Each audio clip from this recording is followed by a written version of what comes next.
Fixing Sink Drains and Hot Water Heater Connections. William Hovey Smith, 2014.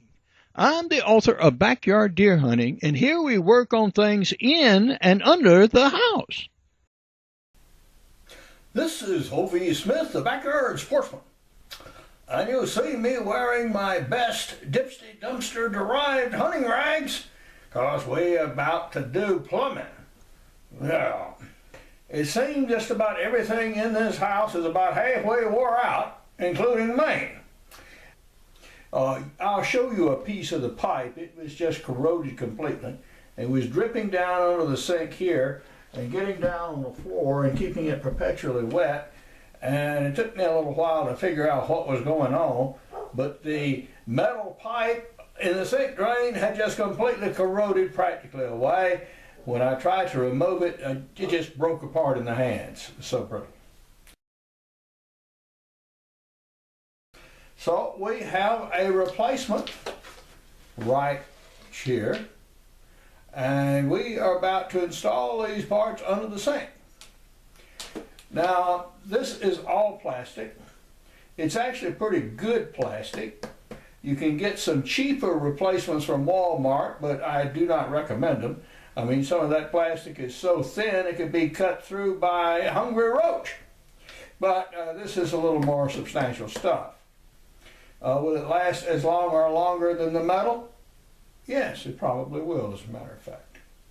So here, substitute materials actually might work better than the original. And you just hand tighten these parts on, they say. Well, we're going to see about that. All right. We remove our catch pan here. Okay, so that's out of the way. I'm sure my carpet will be very happy to not be perpetually wetted as it was being. We must be cautious here. The packaging may be in fact more durable than the contents.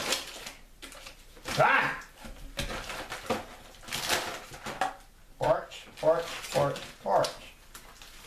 Okay. So, first thing, is this part too long?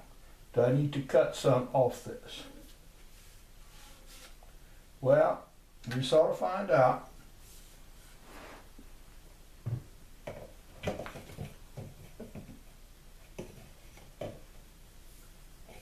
That's fine. The only thing, you must be sure you do not drop it down this larger pipe back in here altogether, or then you will have a problem. Okay. The friction fit on that joint. And this goes like that. And you can fit these two together before you even put them down there. They say hand tight. All right. So now at least this will not go all the way down to the larger pipe. Blue. Not good when that happens. All right.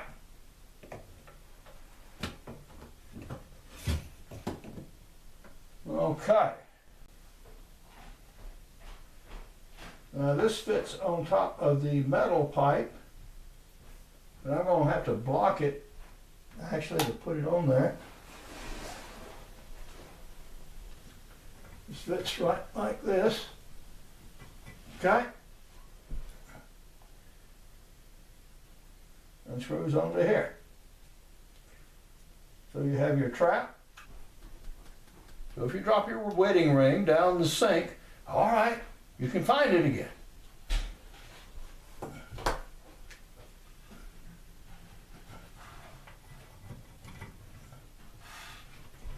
Playing a bit of a contortionist here.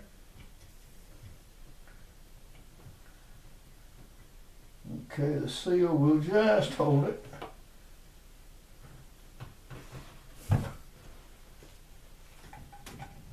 That will fit there. this should screw on. All right.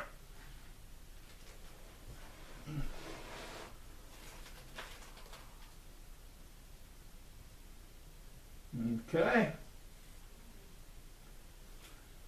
Now, we have that piece down at the bottom, and it's supposed to join onto that piece up there. Let's see if it do.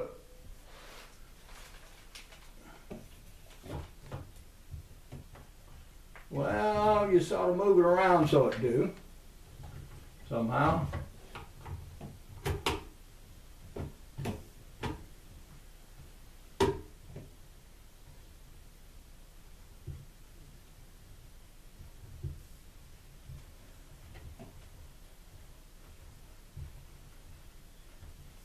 And tighten up with the fingers. Okay. Tight with the fingers. It's tight with the fingers. Well, what about this? Shouldn't there be something down there? Probably should be. And I may have to get a piece from the old sink parts, but yeah, that is basically the installation.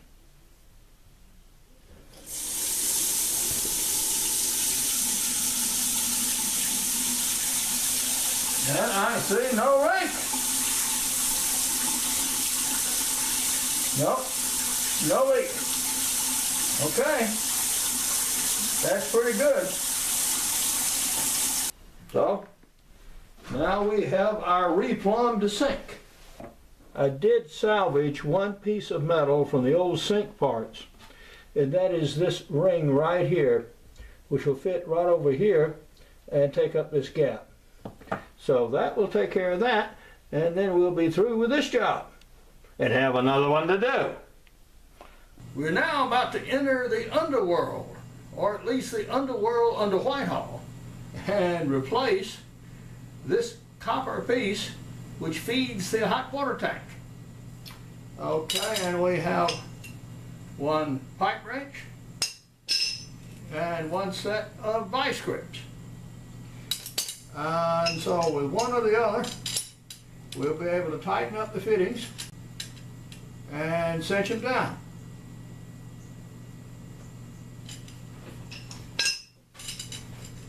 Now we do have some various creatures under here, among them black-footed spiders and occasional snakes.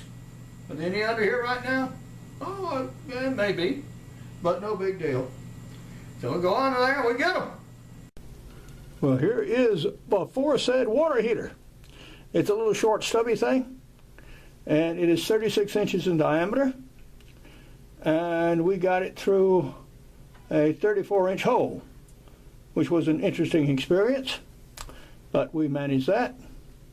And as you see, I don't have terrible much clearance under the house, and I'd actually dug a pit to put a regular tall water heater in, but we did manage to get this shorty in here. And yeah, it worked. And incidentally, we have over there the pressure tank and the controls for the entire water supply for the house, which of course runs from a well. Okay, let's get this piece attached and get out of here.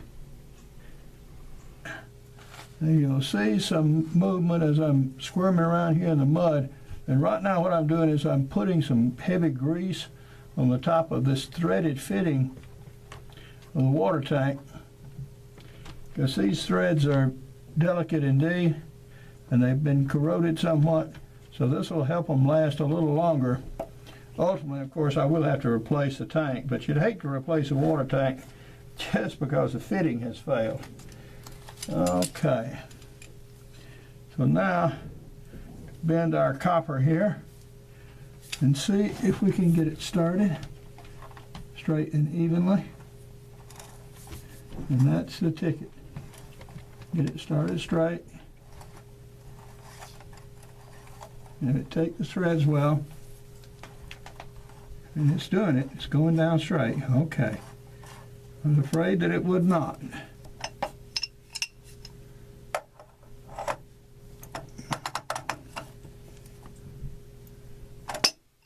If it's half a turn at the time, then we'll take it. And if there'll be a leak, it'll be on this top of the water tank where it's going to leak.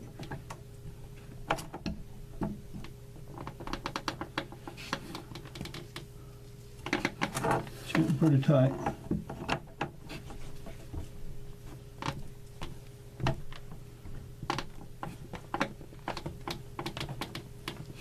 When you thread metal to PVC, you don't want to give it all you got, but you do want to get it tight. And that's a delicate balance, particularly as PVC gets older, it gets more and more brittle and it'll crack on you. Okay, there you see dimly our pipe. Now we have put some thread compound here, and previously when we tried it, it did not do well. But now we're going to give it a test, and we're going to give it some water. Okay, no leak. Half throttle. No leak. Full on. No leak. All right. Well, we got it done then. Yep. The pipe compound did just fine. Wow. All right. So we now have hot water in the house for the first time in a couple of days. I'm the author of a series of prize-winning books, including Extreme Muzzleloading, Backyard Deer Hunting, Crossbow Hunting, and Practical Bow Fishing, available as softcover and e-books. Now, I have others like Hunting with Muzzleloading Revolvers and an 8-book e-book series that will be out for 2013-14. And here's another, Muzzleloaders for Hunters.